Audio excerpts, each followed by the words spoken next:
इसमें दो कारण हैं। सबसे बड़ा इसमें कारण है फैमिली प्लानिंग।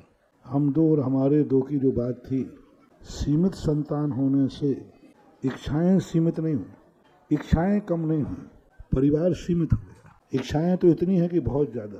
अब एक ही बालक है, दो बालक हैं, उनके ऊपर ही माता पिताओं का सब कुछ टिका हुआ है। और उस बच्चे के सामने बोलते हैं तू ही मेरा दीपक है, तू ही मेरे कुल की चीज़ है, तू नहीं है तो अब क्या है, अकेले ही है।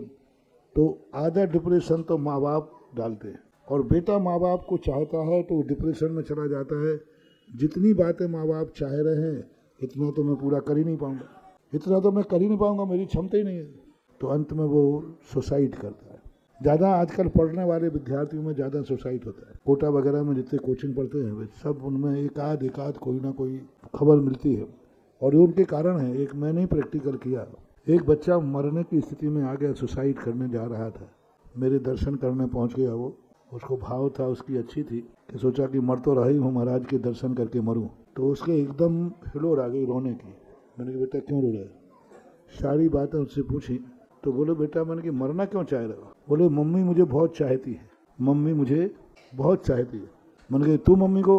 बोले मम्मी को मैं बहुत चाहता हूँ इसलिए हम मरना चाहते। अरे मैंने कि पागल हो गया? जब मम्मी तुझे चाहती, तू मम्मी को चाहता है तो मरने का तो कोई? बोले नहीं, मम्मी बहुत इतने चाहती है मुझे कि दिन भर में 10 बार फोन करती है, बेटा पढ़ रहा है कि नहीं, तेरे ऊपर मेरी जिंदगी है, तू कलेक्टर बन जाए, तू मर जा, सब हमने ऐसा। तो अब इतनी भावनाएं उन मम्मी की हमारे ऊपर हैं। और मैं मम्मी को इतना चाहता हूँ कि मेरा मन है कि मम्मी की हर भावना मैं पूरी करूँ। लेकिन महाराज जब यहाँ आके कंपटीशन देखा तो मैं मम्मी की भावनाएं पूरी नहीं कर पाऊंगा। और मम्मी की भावना पूरी नहीं कर पाऊंगा तो मम्मी को दुख होगा। इसलिए मैंने सोचा कि भावना के पहले मर जाओ, सुसाइड करना। मैंने उसको रोका, माँ बाप को बुलाया, मैंने कि बच्चा चाहिए और या कलेक्टर बनाने दे। कलेक्टर तो ये बनेगा नहीं, बच्चा और हाथ से जाएगा। तो हमारी इतनी महत्वाकांक्षाएं हो गई हैं। पहले बहुत सारे बच्चे होते थे, 2, 5, 10, कोई बात नहीं, एक नहीं पढ़ेगा तो नहीं पढ़ेगा, तो वो बहुत बड़ा चीज़ था। आज जो फैमिली प्लानिंग है इससे डिप्रेशन ज़्यादा आ रहा है। और एकाकी परिवार, पहले संयुक्त परिवार होते थे, कोई भी घाटा पाटा लगता था घर में सब लोग भरा पूरा परिवार है बढ़ जाता था, एक ही टेंशन नहीं करता था। अब परिवार में सिंगल है परिवार, मियाँ बीवी है, अब कोई दुर्घटना करना है तो दोनों ही को टेंशन करना है। तो एकल परिवार, फैमिली प्लानिंग, ये जो है 70% डिप्रेशन में कारण ये दो है। तीसरा कारण है कि हम अपनी कुवत से ज़्यादा इच्छाएं पाल लेते हैं। हम पड़ोसी की थाली को देखते हैं कि ये क्या खा रहा है, इसलिए डिप्रेशन बढ़ता है। व्यक्ति ये कहे पड़ोसी में क्या खा रहा है, हमें क्या मतलब है, मेरी जठराग्नि कितनी है उतना मुझे खाना है बस।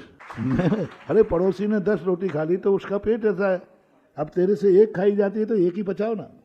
नहीं, उसने 10 खा ली तो मैं खाऊंगा। स्पर्धा डिप्रेशन का कारण बन रहा है। तीसरा कारण। चौथा कारण है व्यक्ति का कि व्यक्ति आकाश में उड़ना चाहता है और जमीन पर चलने की ताकत नहीं। तो इस कारणों से अपने आप को हमारे आचार्यों ने एक बहुत अच्छा दिया था, संतोष। हम किसी पड़ोसी को नहीं देखेंगे, जो हमारे पास है उसमें हम संतुष्ट हैं तो फिर मन चंगा तो कठौती में गंगा।